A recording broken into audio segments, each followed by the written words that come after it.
Դոկի գիձը։ Եմ դիտորդական առաքելության հարցում կրկնում է Մոսկվայի բառապաշարը։ Բառը մեկն է՝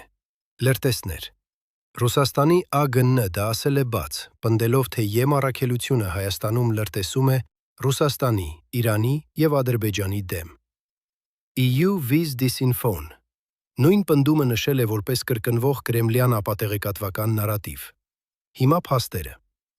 Եմ առաքելությունը Հայաստանում գործարկվել է 2023-ի փետրվարին Հայաստանի պաշտոնական խնդրանքից հետո։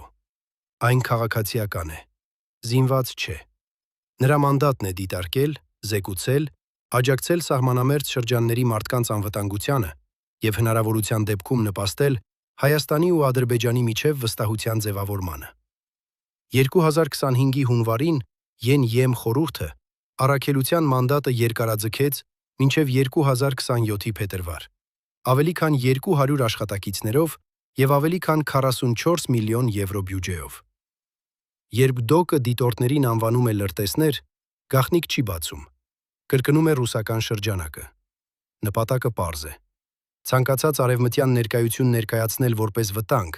իսկ Հայաստանին թողնել միայն Մոսկվայից վախենալու և Մոսկվայից կախվելու մեջ։ Քվեարկությունից առաջ հարցը սա է. ում է ձեռնտու,